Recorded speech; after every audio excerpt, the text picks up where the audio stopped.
My name is Wendy, and I'd like to welcome you to this lesson on moments. In this lesson, I will define the term moment and introduce the terminology associated with moments. We will look at the formula for moments and the units used in the calculations. We will solve some dynamics problems involving moments. Then, we will solve some static equilibrium problems. Finally, we will preview how moments affect objects such as airplanes that are completely unconstrained.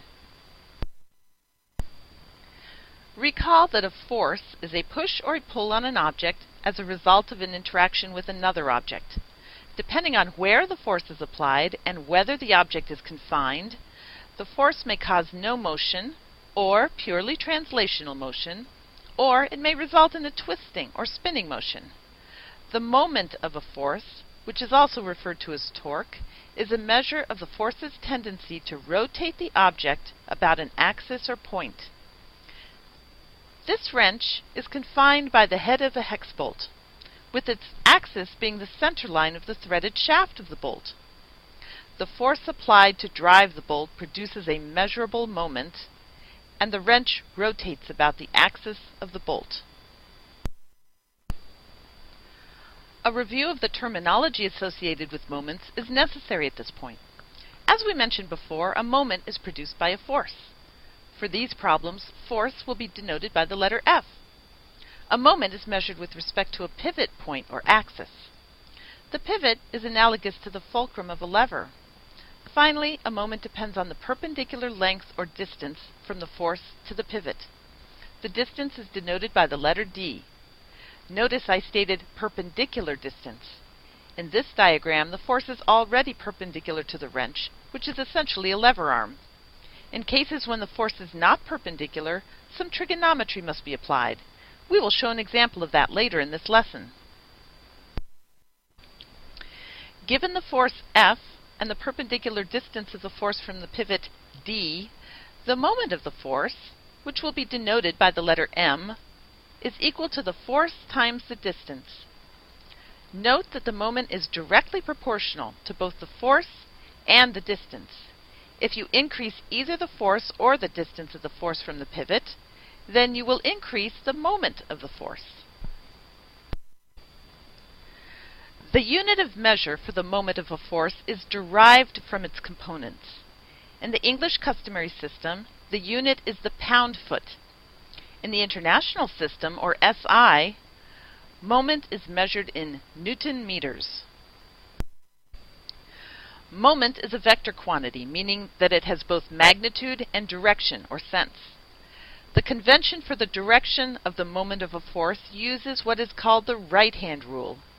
Using your right hand, you can curl your fingers in the direction of the rotation produced by the force. The thumb points in either the positive direction, which is upwards or towards you, or the negative direction, which is down or away from you. If the force produces a counterclockwise rotation, then the sense of the moment vector is positive. A clockwise rotation produces a negative moment. The problems we will be solving involve two-dimensional systems. The right-hand rule is a three-dimensional concept and requires a little practice. The force on this wrench is spinning the bolt in a counterclockwise direction. Place your right hand so that your fingers curl counterclockwise. Notice that your thumb points towards you. This direction corresponds with the positive z direction in three-dimensional space and is considered a positive moment. This wrench is spinning the bolt in the clockwise direction. Place your right hand so that your fingers curl clockwise. Notice that your thumb points away from you. This direction corresponds with the negative z direction in three-dimensional space and is considered a negative moment. We will be applying these conventions in the following problems.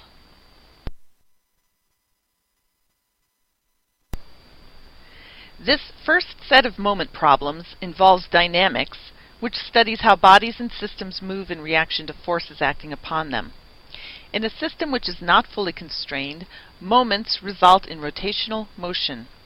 We see this when we open a book or a door, brush our teeth, click on a computer mouse, drive a car, Nearly every motion we make involves some rotation. The wrench, loosening or tightening threaded fasteners, is one of the most universal tools because it translates force so efficiently into rotational motion.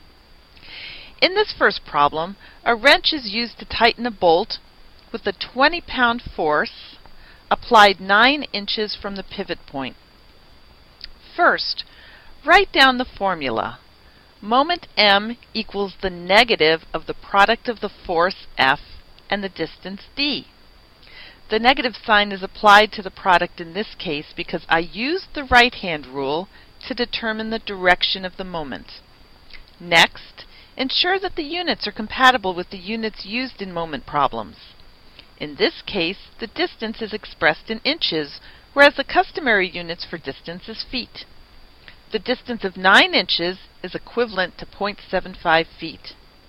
Now, substitute the values for force and distance into the formula.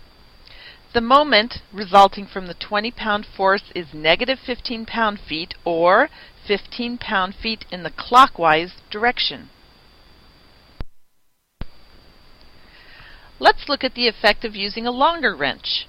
The same force of 20 pounds is applied to the end of the wrench that is 12 inches or 1 foot long.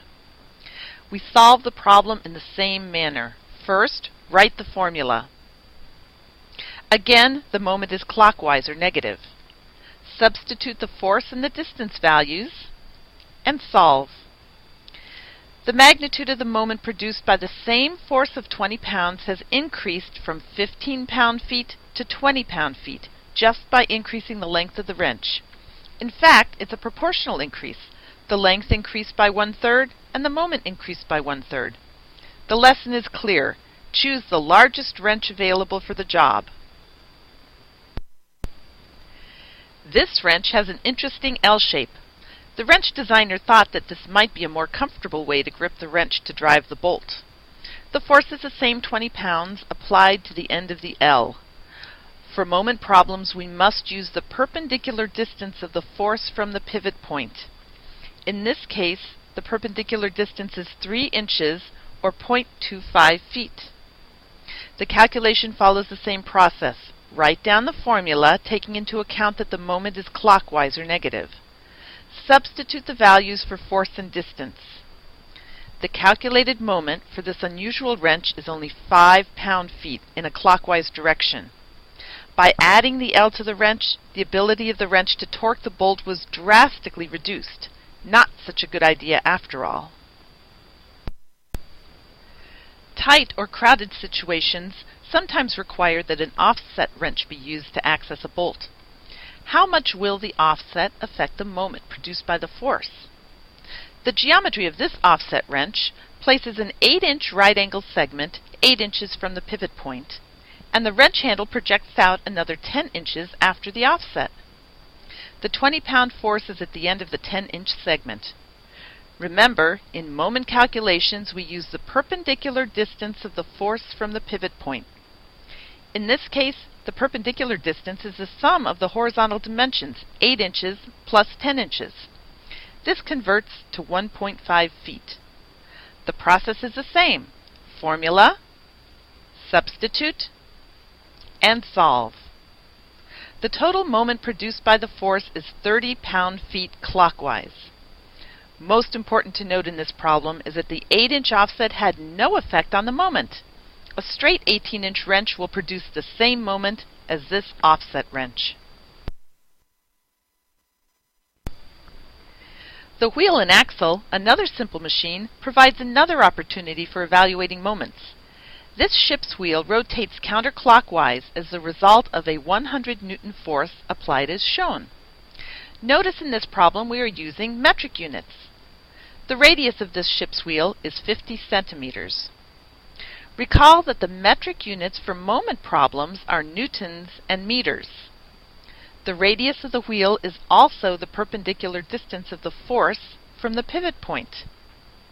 The 50 centimeter distance converts to 0.5 meters.